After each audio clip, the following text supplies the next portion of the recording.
com o final do Império Romano, do Ocidente, 476, né, nós vamos ter então uma ocupação do território, né, por povos, né, que vêm de além das fronteiras do Império Romano.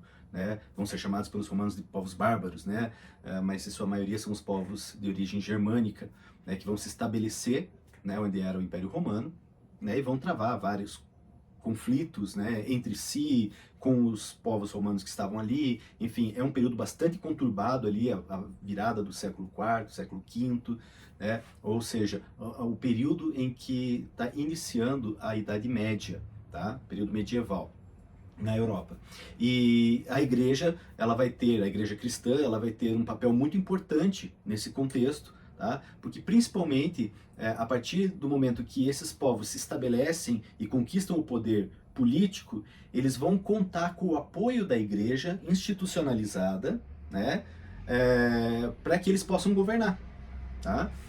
Então vai praticamente haver um contrato, né, um acordo entre esses reinos, né, esses reis que se estabelecem ali no Império Romano, e agora dando uma característica um pouco mais próxima ao que nós temos aí a Europa Ocidental, né, formando reinos, e a igreja vai ter esse papel de fazer essa conciliação, fazer com que as pessoas obedeçam esses reis. Tá? Vai haver aí uma troca de interesses entre esses novos reinos e a Igreja Católica. O que nos leva, né, a uma situação de que, quando a gente vai chegando lá ao século VIII, por exemplo, quando se estabelecem o Reino Franco, né, onde hoje é parte aí da grande parte da França, Alemanha, né, essa região mais central da Europa Ocidental, né, esse Império Franco vai se estabelecer,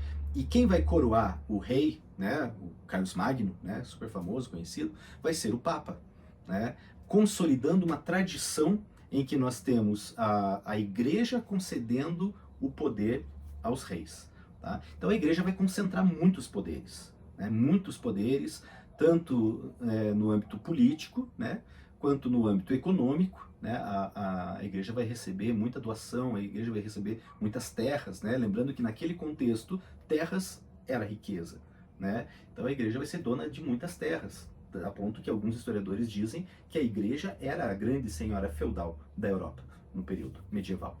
Né, a igreja vai ter poder militar, né, vai ter poder, vai ter soldados à disposição.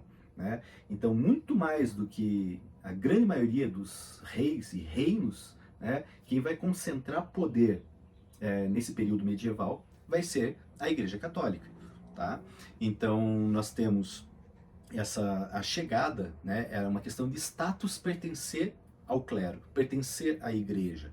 Né? Tanto que nas famílias nobres, né, o que era comum acontecer? O filho mais velho herdava os bens, né, todos, as terras, as riquezas da família. O segundo filho, o destino era a igreja. Né? O destino era ele se tornar um clérigo, né, de preferência um bispo, né, ou quanto mais alta a hierarquia, mais poder essa pessoa ia ter. Né? Então, muitas pessoas, né, isso é importante a gente deixar bem claro, né, que muitas pessoas passaram a fazer parte da estrutura da Igreja Católica, pessoas que não necessariamente tinham uma vocação religiosa, né, mas sim tinham interesses políticos e econômicos, né, e passaram a pertencer, né, àquela hierarquia eclesiástica que se formou e que, consequentemente, a gente vai observar, né, através aí da história, vai levar em muitos momentos a uma corrupção, né, dos costumes, das práticas, né, e que vai gerar, obviamente, questionamentos. Tá? Algumas coisas de uma amplitude maior, né, vamos tomar como exemplo, 1054, nós temos o cisma da igreja. A primeira grande divisão da igreja cristã vai ser em 1054, quando o bispo, o patriarca de Constantinopla, vai se separar, né, da igreja católica, criando a igreja ortodoxa de tradição grega, né, e o ocidente, né, sob a liderança do Papa, a igreja católica apostólica romana. Né? Então essa é a primeira grande separação que existe. Né? A própria igreja ocidental, católica, apostólica romana, vai viver momentos de cisma, momentos de separação, né, quando nós vamos chegar a ter momentos em que ao mesmo tempo vão existir 3 papas, né, e que vão disputar o poder da igreja. Né? A igreja no período medieval, como é sabido da maior parte, né, todos nós sabemos, né, a igreja vai deter o controle sobre as mentes e sobre os corpos das pessoas, né? O temor, né, do inferno, do mal, né, dos demônios, né? A igreja vai se colocar como uma grande protetora, né, da humanidade, né? Então existe um misto de respeito, existe um misto de temor, existe um misto de medo, né? Existe um misto de subjugação dessa população, né, ocidental, europeia ocidental, a essa religião, a essa religiosidade, né, que vai se tornando cada vez mais impositiva, né, a ponto de que não se podia discordar, né, do que a igreja, os padres, os papas, né, ao longo do tempo, determinavam. Né? E isso não significa que não haviam vozes divergentes. Tá? Martinho Lutero não foi o primeiro, né, homem, né, a se posicionar questionando a igreja. Nós temos aí ao longo da história da igreja, desde Constantino até o Lutero, nós temos vários e vários questionadores da igreja. Né? Questionadores da doutrina, questionadores dos comportamentos, dos hábitos. Né? Nós temos movimentos reformistas. Já mesmo Agostinho, né, lá no século V, no iniciozinho da história do cristianismo, da igreja cristã, já questionava algumas práticas, já questionava algumas doutrinas da igreja cristã. Né? E a gente vai ver aí ao longo da Idade Média, muitos outros vão se levantar. Né? Alguns de uma forma um pouco mais comportamental, digamos assim. Né? A gente pode pegar ali no século XII, São Francisco de Assis, por exemplo, que assume uma postura de humildade, né? Trazendo uma característica diferenciada, né, do que aquela igreja estava apresentando, né, porque a igreja oficial era uma igreja da riqueza, né, da ostentação, das grandes catedrais, né, do luxo que o alto clero vivia. Né? E aí você tem uma quebra já aí, né? É um exemplo, né? São Francisco de Assis. Nós vamos ter outras pessoas questionando a igreja. Agora, um marco fundamental é a virada para o século XV, quando as ideias humanistas começam a fervilhar na Europa. Valores, né, clássicos, né, Grécia e Roma retomam, né, tanto que esse período é chamado período renascentista, né, onde várias áreas do conhecimento começam a despontar e a trazer pensamentos diferenciados a respeito da vida, a respeito das relações humanas, a respeito da arte, a respeito da política, a respeito da economia e a respeito da religião também. Né?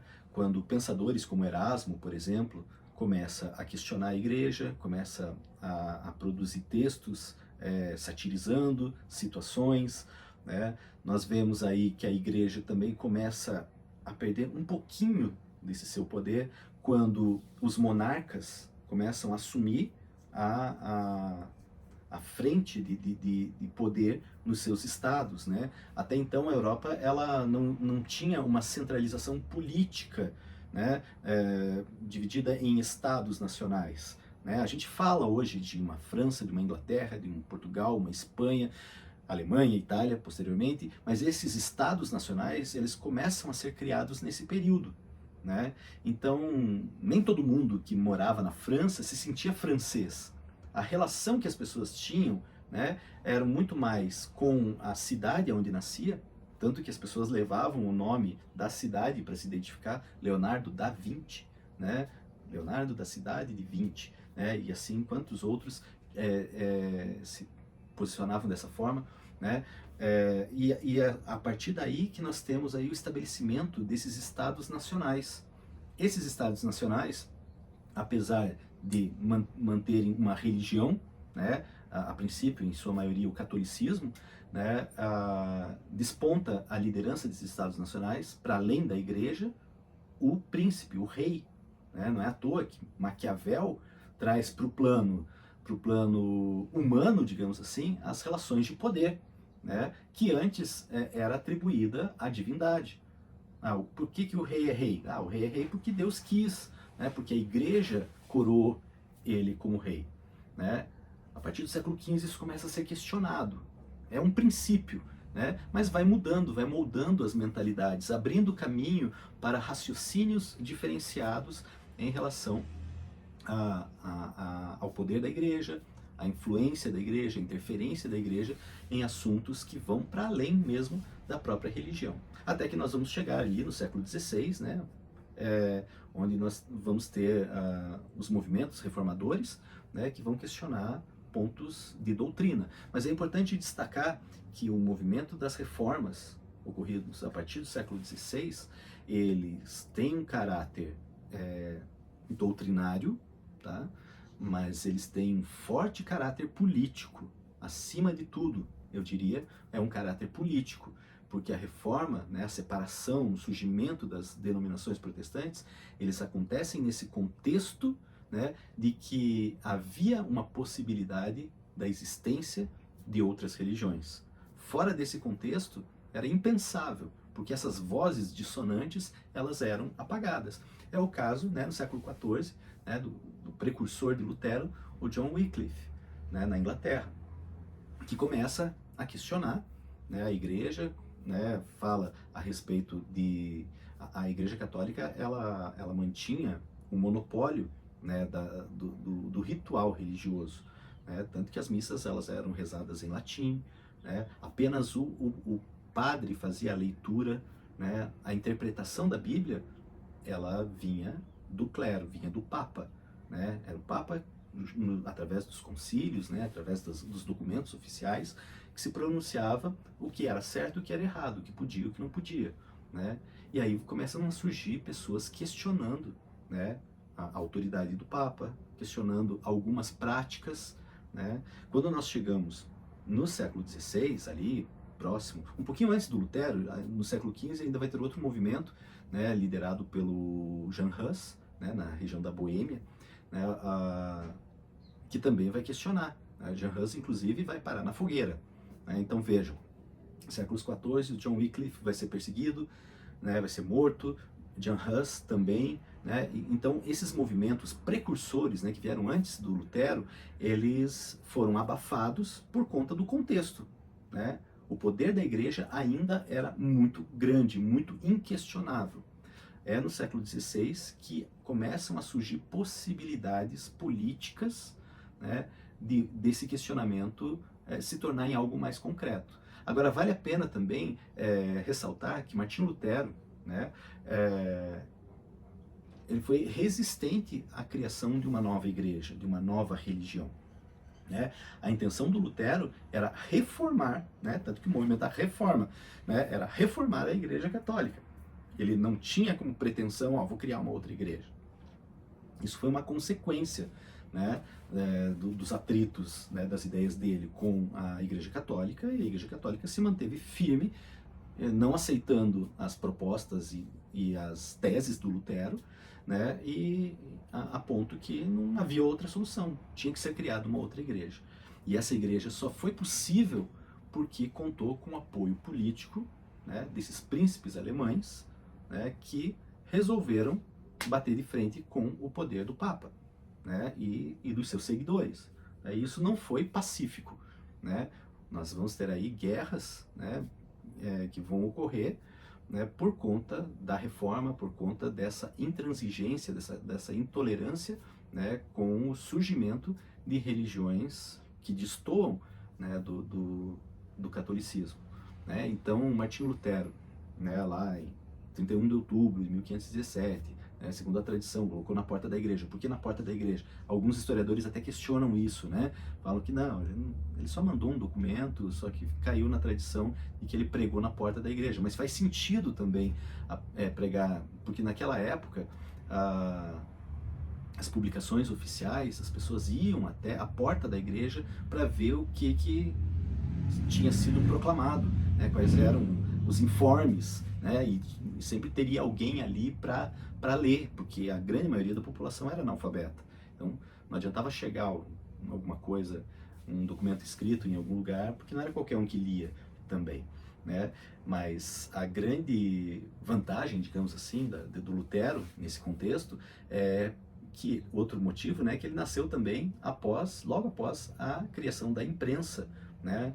E a Alemanha foi um local, né, onde essa imprensa nasceu, né? A publicação de livros se tornou algo extremamente rentável ali, né? E se publicava muito, né? Então os escritos de Lutero em pouco tempo já estavam espalhados, né, por regiões diferentes da Europa, onde várias pessoas começam a ler aquilo, né, e começam a avaliar, alguns concordando, alguns discordando, né, mas o fato é que a comunicação foi feita, a divulgação foi feita, né, a ponto que os escritos de Lutero vão ser colocados, né, na ilegalidade pelo Papa, né, e vai ser proibido, uma leitura proibida aos católicos, assim como vários outros livros de vários outros reformadores, até um tempo aí, né. Então, esse contexto de evolução, né, dos Estados nacionais, evolução da imprensa de tipos móveis, criado pelo Gutenberg, esse contexto de questionamento, né, de ampliação da ideologia humanista, né, que tira um pouco o foco da divindade, tira um pouco o foco da igreja, né, e começa a colocar o foco na interpretação humana, no homem, né, esse contexto todo contribuiu para que fosse possível a reforma protestante, né?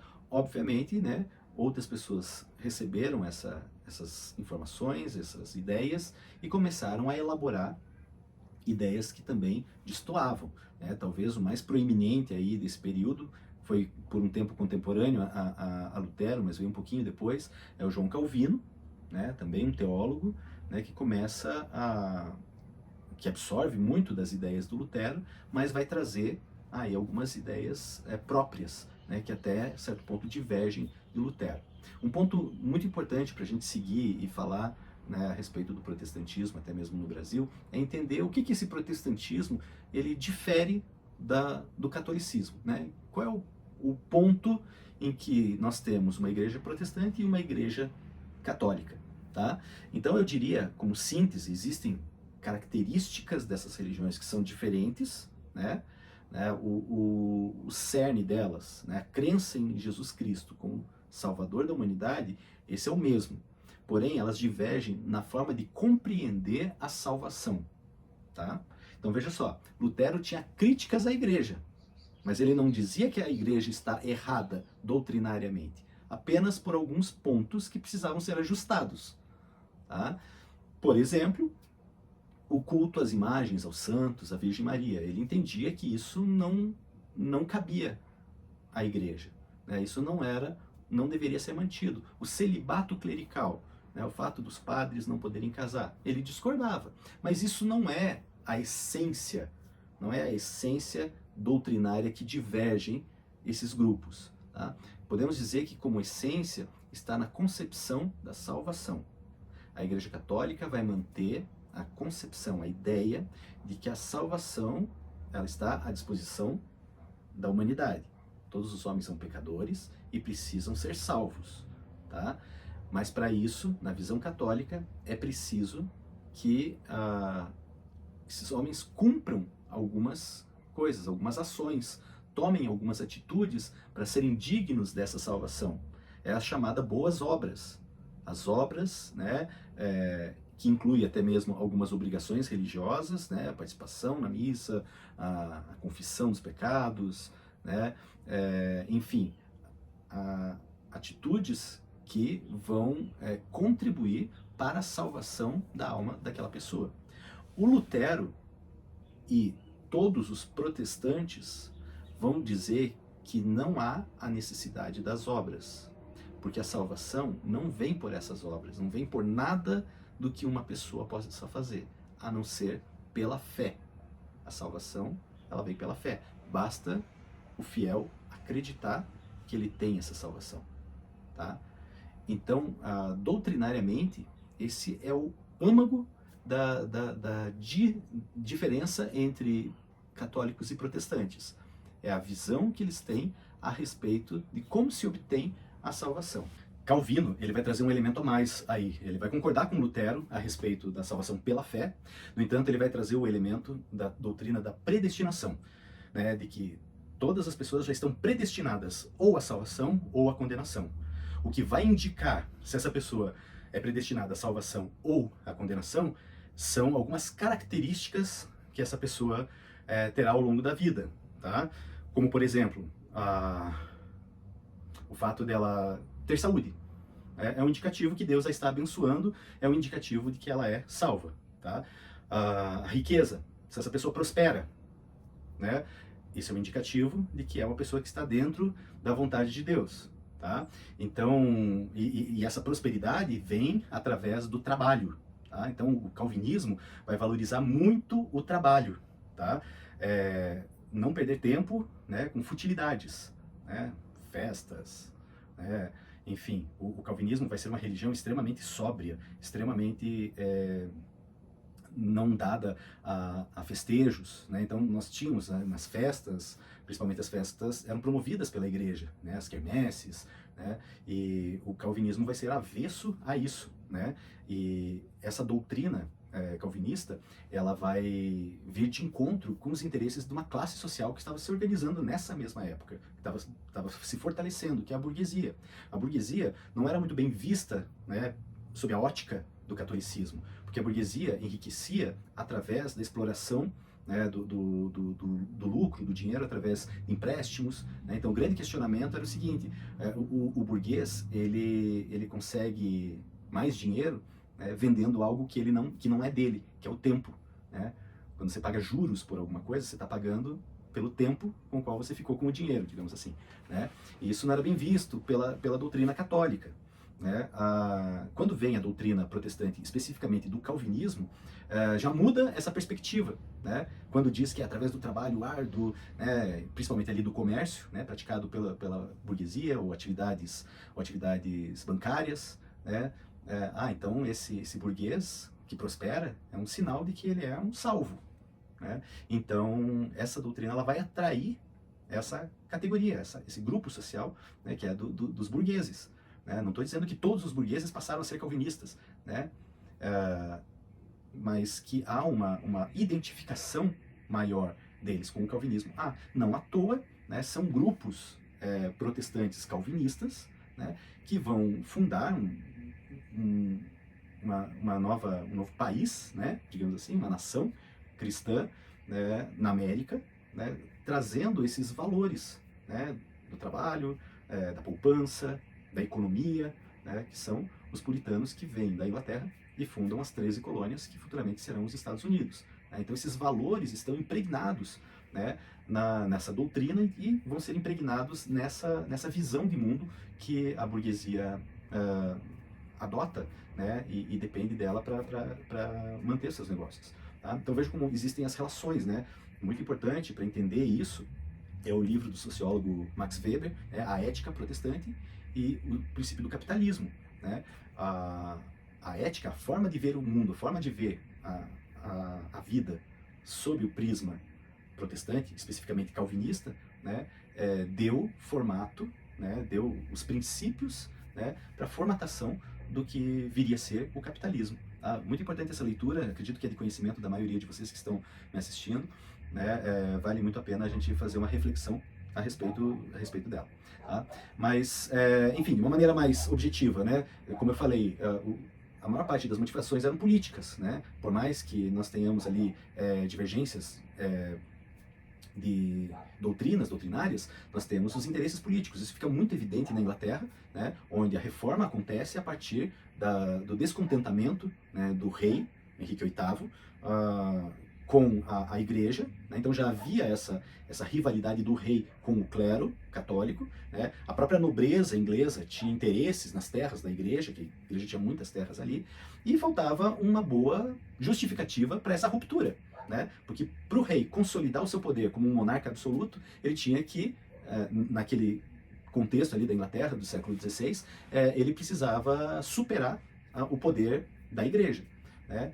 E isso aconteceu a partir da, da justificativa do divórcio, né? Henrique VIII era casado com Catarina de Aragão, né? Uma rainha, uma princesa católica, né? Espanhola, e eles tinham uma filha, mas para uma questão sucessória, Henrique VIII queria um filho homem, tá? E naquele contexto, né, ele atribuiu o fato de não ter um filho homem à esposa. Então ele quis usar isso como justificativa para ele romper, né, o acordo nupcial, né, de matrimônio, e que ele pudesse casar com uma outra pessoa a fim de conseguir, né, o filho, o herdeiro homem. Né? E diante da recusa, né, do Papa em conceder o divórcio, não que isso fosse uma coisa impossível de acontecer, mas a gente precisa fazer uma leitura contextual, né, entendendo que a Espanha, nesse contexto, ela era uma das maiores aliadas da Igreja Católica. Você já imaginou o rei, ou melhor, o Papa aceitando o divórcio do rei da Inglaterra com uma princesa espanhola? É como se ele tivesse, porque junto a esse, é importante a gente entender isso, né? Um casamento, ele não tinha a visão romântica que nós temos hoje, né? Herdada do século XIX, né? Casamento era negócio. Para a nobreza, era um negócio de Estado. Né? Romper um casamento significava romper relações diplomáticas com o país. Né? Se o Papa concordasse com isso, ele estaria agindo quase como um traidor em relação ao rei da Espanha. E o rei da Espanha era o seu maior aliado naquele contexto de guerras religiosas, né? Especialmente contra os protestantes alemães. Né? Então o Papa não aceitou o pedido de divórcio do Henrique VIII. O Henrique VIII, então, tomou a decisão de romper com a Igreja Católica, né? Fazendo o quê? Tomando todos os espaços, todas as propriedades da Igreja Católica para o Estado.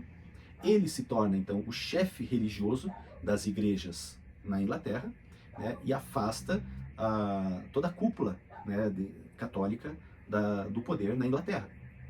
E ele tem o apoio de boa parte da nobreza, que também tinha interesses, né, nas terras, nos bens da igreja, e por um decreto ele realiza a reforma religiosa, criando uma igreja oficial do Estado inglês, a Igreja Anglicana, que em termos doutrinários, nesse princípio, praticamente não tem diferença nenhuma em relação à Igreja Católica, com exceção da permissão ao divórcio, com exceção de que o chefe da igreja deixa de ser o Papa e passa a ser o rei / rainha da Inglaterra, tá certo? Com o passar do tempo, essa igreja na Inglaterra, ela vai se reformando dentro da reforma, e ela vai ganhando alguns aspectos um pouco mais próximos dos protestantes do que dos católicos, principalmente com Elizabeth I, tá? Mas num primeiro momento você não tem nenhuma divergência doutrinária e apenas uma divergência política criando essa nova religião.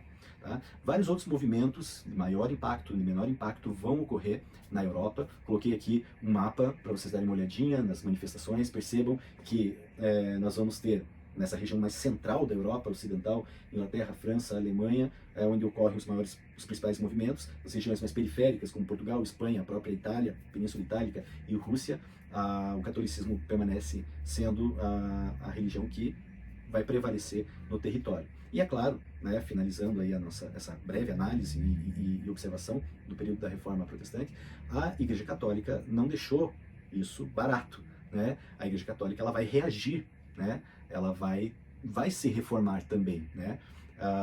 Num movimento, né, que entrou para a história conhecido como Contra-Reforma, né? Ou o termo mais utilizado, a Reforma Católica, né? Em que algumas práticas, né, e doutrinas do catolicismo vão ser confirmados, né? Outras vão ser revistas, mas a igreja vai passar por uma revisão geral das suas estruturas, principalmente no sentido de manter os territórios que eram católicos, que eles não fossem perdidos para os protestantes, né? Ampliar a sua ação religiosa, né? E isso vai culminar no século XVI com os descobrimentos na América, né? Mas vai ser ampliado não só para a América, quanto para a África, quanto para a Ásia. Né? Então, nesse contexto vai ser essencial o surgimento de uma ordem religiosa missionária, que é a ordem dos jesuítas, né? Que tem essa característica, né? de catequização. Né? Vocês devem lembrar, na história do Brasil, né? Os jesuítas foram os primeiros padres que vieram com as frotas portuguesas, né? A partir do descobrimento. Né? Isso se aplica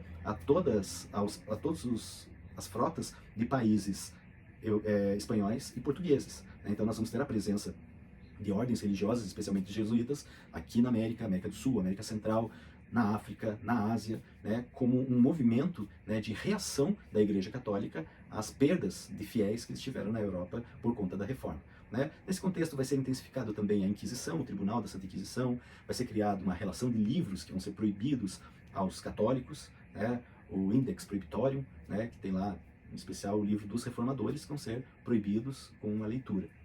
Né? E a igreja vai se dedicar muito ao ensino, a igreja católica vai se dedicar muito ao ensino, as escolas católicas, né, vão se espalhar por todos os territórios católicos, bem como os seminários, né, vai haver uma obrigatoriedade do padre frequentar uma escola que ensine os princípios da igreja, antes isso não era obrigatório, né, e outras questões vão ser reafirmadas, como por exemplo os 7 sacramentos, né, a manutenção do celibato clerical, questões que até hoje, vira e mexe, aparece algum questionamento, mas que faz parte dessa cultura que a igreja estabeleceu, tá certo? Então, foi um breve apanhado aí a respeito da reforma, né?